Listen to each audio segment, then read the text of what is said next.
Bonjour les amis, bienvenue dans une nouvelle vidéo consacrée à l'Olympique lyonnais, notamment au Mercato.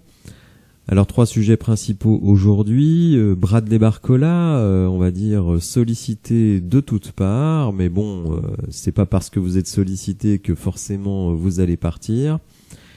On parlera ensuite de salaire, parce que j'aimerais bien parler beaucoup plus de sport et de football, mais bon, vous le savez, en ce moment, avec l'encadrement, il faut s'intéresser au salaire. Et on va voir comment Alexandre Lacazette peut rendre service à l'Olympique lyonnais, lui et d'autres, mais lui principalement, en tant que capitaine de l'équipe, pour permettre à l'OL de continuer à recruter dans ce mercato, malgré l'encadrement.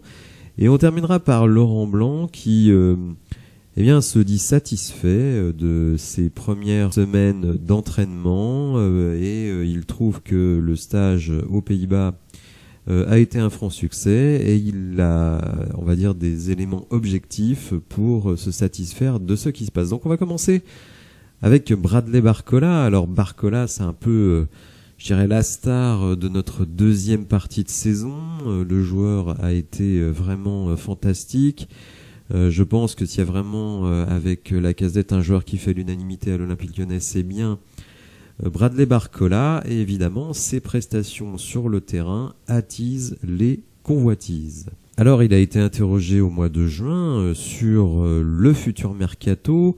Rappelons que Bradley a un contrat jusqu'en 2026, donc 3 ans de contrat. Donc objectivement, pour l'Olympique lyonnais, il n'y a absolument aucune raison de transférer Bradley Barcola.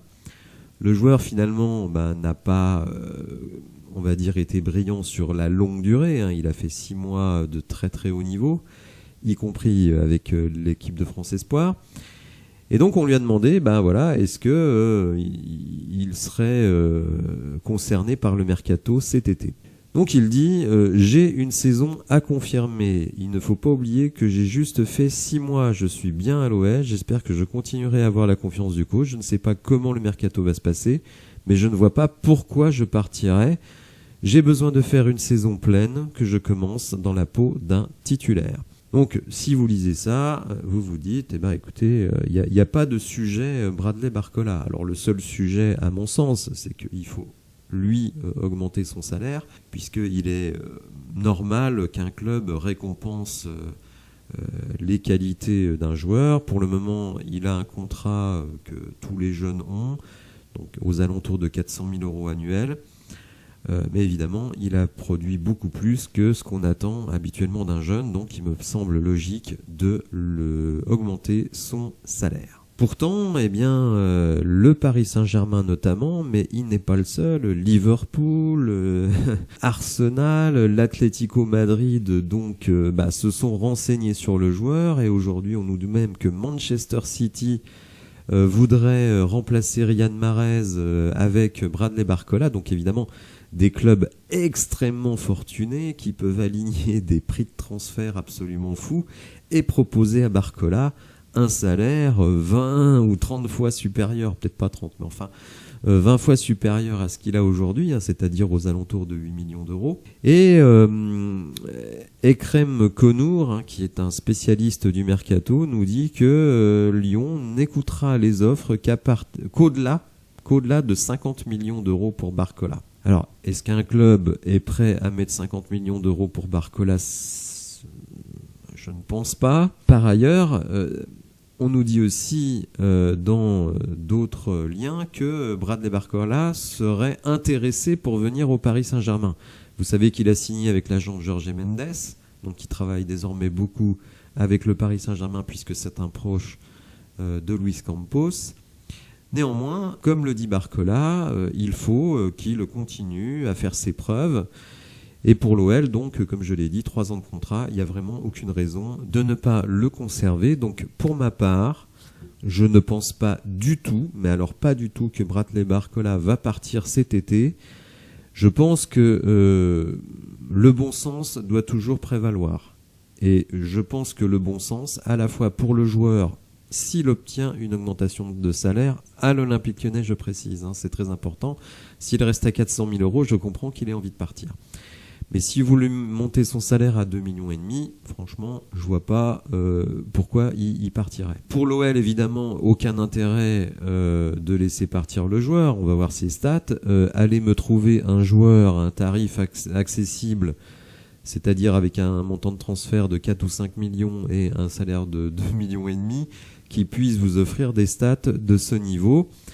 Et en plus, il faut le dire, c'est un jeune du club.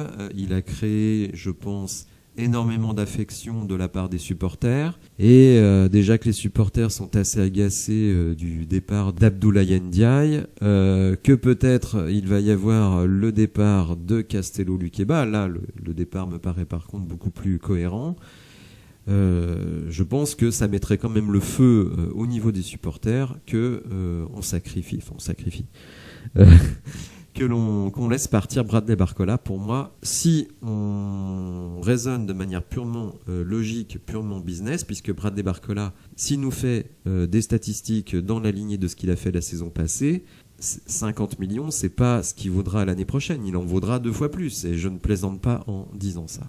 Donc pour moi, il n'y a aucun scénario où je vois Bradley Barcola partir. Alors, puisque je parle de stats, et ça c'est quand même très important dans le foot d'aujourd'hui, on va regarder les stats de Bradley Barcola donc sur la saison passée, sachant que, évidemment, vous le voyez ici, il n'a fait que 26 matchs et 15 titularisations.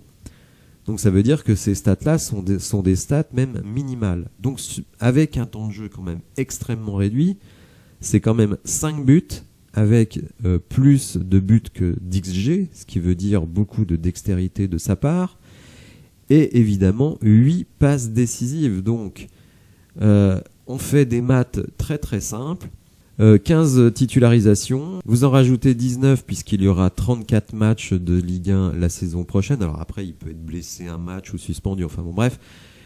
Donc on peut multiplier aisément ses stats par 2, en plus avec plus d'expérience, de confiance en lui, ça devrait continuer. Donc vous arrivez à un joueur qui va arriver, on va dire 10-12 buts, mais surtout plus de 15 passes décisives. Et alors, comparaison n'est pas raison. Mais si on va chercher dans les joueurs qui peuvent être à plus de 10 buts et environ 15 passes décisives la saison passée, on tape quand même dans du top joueur, Messi, Neymar, Cabella, c'est le niveau en dessous, mais bon, on est quand même sur vraiment des top joueurs.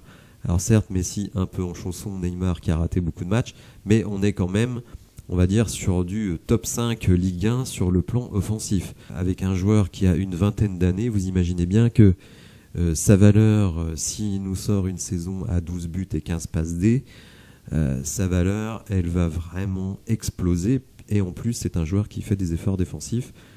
Donc je le répète, à la fois pour le joueur, s'il obtient une augmentation de salaire à l'Olympique Lyonnais, pour le club de l'OL, franchement, il n'y a aucune raison de transférer Bradley Barcola. Donc s'il n'y a aucune raison pour transférer Bradley Barcola, moi je pense que Bradley Barcola ne va pas partir. Ce qui ne veut pas dire qu'il ne partira pas dans le futur, évidemment. S'il est intéressé par le PSG, ça ne veut pas dire forcément qu'il est intéressé par le PSG dès cet été. Rappelons-nous que l'hiver dernier, Ryan Cherki était convoité par le PSG. L'OL a dit non et Ryan Cherki est resté. Donc moi je crois qu'il ne faut pas s'affoler en tout cas sur le dossier de Bradley Barcola. Si néanmoins ce transfert venait à se faire, ce serait un très très très très mauvais signe envoyé par l'OL. Et son départ à lui pourrait en entraîner beaucoup d'autres. Donc je pense qu'il ne faut absolument pas céder tout en récompensant le joueur avec une augmentation de salaire substantielle. Alors pour augmenter Bradley Barcola, il faut faire des économies de salaire. Vous le savez, notre masse salariale est encadrée. Pour le moment, vous l'avez vu ici, vous le voyez ici en jaune avec les départs de Mendes, le départ imminent de Toko Ekambi, Fèvre, Pollersbeck. Alors moi je rajoute Le Penant parce que je pense que Le Penant n'a pas sa place dans l'équipe cette saison puisque l'on va recruter un numéro 6, qu'on a Alvero, qu'on a Tolisso, qu'on a Cacré, qu'on a Ella Rouge qui est en dernière année de contrat. Donc j'enlève le salaire de Le Penant qui sera selon moi soit prêté, soit transféré. Et malheureusement pour lui en plus, ses matchs de pré-saison, alors qu'il était titulaire, n'ont pas été très convaincants. Et donc j'enlève Lukeba, bon après peut-être que Lukeba va rester, mais bon j'enlève Lukeba, donc on arrive pour le moment à 8 millions d'économies de salaire en ayant déjà augmenté Bradley Barcola à 2,4 millions. Voilà, donc ça, les 8 millions, c'est ce qu'on peut distribuer à l'heure actuelle en salaire aux joueurs qu'on pourrait recruter, avec, je le rappelle, une enveloppe mercato qui pourrait se monter à 77 millions si on transfère Lukeba. J'enlève Tagliafico parce que dans mon scénario de salaire, je garde Tagliafico. Mais on va dire voilà, à peu près 70 millions à dépenser si on transfère Lukeba. Si on ne le transfère pas, eh bien on n'a plus que 37 millions. Ce qui peut suffire, hein, puisque s'il reste, on n'a pas besoin d'un défenseur central. Mais il y a une autre solution qui est possible, c'est ce qu'on appelle le lissage des salaires. Et c'est quelque chose qui a été pratiqué, et notamment à l'Olympique de Marseille, quand eux-mêmes ont eu des problèmes avec la DNCG. Ainsi, Dimitri Payet, qui était en contrat jusqu'en 2022 avec l'Olympique de Marseille, eh bien, a accepté de prolonger jusqu'en 2024, mais avec un lissage de son salaire. C'est-à-dire qu'au lieu de continuer sur un salaire de 5,5 millions annuel, hein, qui est quand même pas neutre, eh bien il a descendu son salaire de 30% la première année et 40 et 60% les années suivantes. Donc si Payet l'a fait, on peut très bien imaginer que Lacazette et peut-être d'autres joueurs de notre équipe acceptent de le faire pour augmenter nos possibilités en masse salariale cet été, puisque nous avons un encadrement. Donc avec ce scénario, un Alexandre Lacazette qui a 32 ans, qui est en contrat jusqu'en 2025, qui va toucher 10,8 millions en 2023, 2024, 2024, 2025. Si on lui propose un lissage sur 3 ans, c'est-à-dire qu'on étend son contrat jusqu'en 2026, mais en rééchelonnant les paiements, 4 millions donc pour la saison en cours, 4 millions l'année prochaine, 4 millions 5 l'année d'après. On devait lui donner 10 millions 8. Au final, on lui donne 12 millions 5. Donc lui, il y gagne parce qu'il y a 12 millions 5 assurés. Mais nous, en 2023-2024, eh bien, on fait baisser notre masse salariale d'1,4 million. Si on le fait avec Lacazette, on peut imaginer le faire avec Anthony Lopez, qui est en contrat jusqu'en 2025 lui aussi. On lui propose 2 années supplémentaires. On passe son salaire de 4 millions 8 à 3 millions 8. Idem la saison prochaine, ensuite 3 millions. Et donc, au lieu de toucher 9 millions 6 garantis, il touche 13 millions 6, mais sur 4 ans. Tolisso, même chose, même si Tolisso c'est plus compliqué parce que il a beaucoup d'années de contrat. Donc, lui faire accepter une année de contrat supplémentaire, c'est pas simple. Mais bon, admettons qu'il accepte de le faire. Et notamment, cette saison, on lui baisse d'1 million cette année, 600 000 l'année prochaine, 300 000, et ensuite il touche ses 4 millions 5 sur une année de plus. Donc, sur la durée de la période, au lieu de toucher 19 millions 2, il touche 21 millions 5.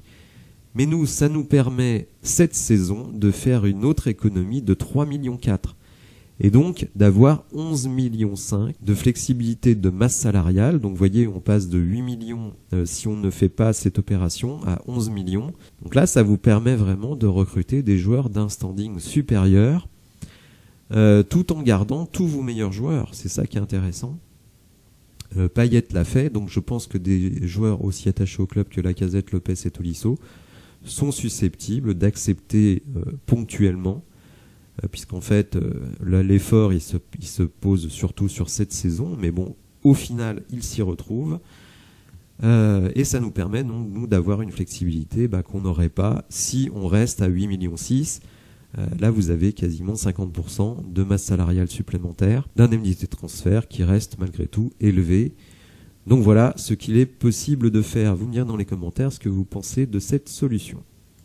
Dernier sujet, Laurent Blanc. Donc évidemment, 2 matchs amicaux, pas très convaincants par rapport au jeu proposé. Alors il y a beaucoup d'absents, mais surtout il y a une préparation physique extrêmement puissante réalisée par les joueurs. Malheureusement, les espoirs, eux, n'ont pas fait cette préparation physique. Mais bon, ils sont jeunes, donc on peut faire confiance. Peut-être aussi, le club leur a donné un programme de préparation individuelle à réaliser. Alors après, ils le font, ils ne le font pas. Mais ce qui est sûr, c'est que maintenant, on a des datas qui permettent, des datas athlétiques, qui permettent de savoir quel est le niveau athlétique d'un joueur. Et donc, un joueur qui n'a pas bossé, on va comparer avec ces datas avant à la fin de la saison dernière et les datas d'aujourd'hui, et on verra si le mec a bossé. En tout cas, bon, Laurent Blanc, pour le moment, n'est pas du tout inquiet par le niveau de jeu affiché par l'équipe, et il est même plutôt très content de la manière dont s'est passé le stage aux Pays-Bas. Il nous dit « Il y a eu du travail, de la bonne humeur, des choses bien faites, bravo à mes joueurs pour le stage. Ils ont toujours été volontaires et ils ont beaucoup travaillé. Le réservoir est rempli pour la saison 2023-2024. Si vous voyez les données athlétiques et physiques qu'ont produit les joueurs, vous seriez satisfait. » Donc lui, il dit « Bon, ok, sur le terrain, tactiquement, techniquement, c'était pas génial, mais croyez-moi, sur le plan physique, on a vraiment rechargé les batteries. » Et d'ailleurs, c'est ce que j'avais noté contre Manchester United. Certes, on a été en grande difficulté dans ce match-là, mais par contre, physiquement, on était là. Et je pense que l'intention de Laurent Blanc, c'est vraiment de faire un pressing très haut cette saison, comme parfois la saison passée. Et pour faire ce pressing très haut, évidemment, il faut que les joueurs soient dans une condition physique absolument parfaite. Donc il précise, on a vraiment basé ce stage sur le domaine athlétique plus que sur la technique et la tactique. J'espère que l'effectif est amené à évoluer, alors on travaillera ça plus tard. Je suis très satisfait, les joueurs ont bien bossé, j'espère qu'ils ont envie de faire une bonne saison. Donc en gros il nous dit, tant que les espoirs ne sont pas de retour, tant que le mercato n'est pas totalement fini, bon, il vaut mieux bosser à fond sur le physique. Bon, il faut quand même dire qu'il y a beaucoup de joueurs, puisque Laurent Blanc a dit que l'ossature allait rester la même. Et donc finalement, parmi les titulaires, il y aurait peut-être que quelques petits changements. On a Mata, on aura un numéro 6, on aura peut-être un ailier, mais tout le reste, a priori, va rester pareil. La défense centrale ne va pas changer. Et si Lukeba arrive, ça, on va pas dire ça révolutionne le jeu, le changement éventuellement de Lukeba. Tagliafico est là, le milieu de terrain, il y aura toujours Tolisso, il y aura sans doute Cacré, donc plus un nouveau numéro 6. Sur les ailes, on aura sans doute, au moins au début, Ryan Cherki, à moins qu'il repasse en 10, on aura Barcola, on aura Lacazette.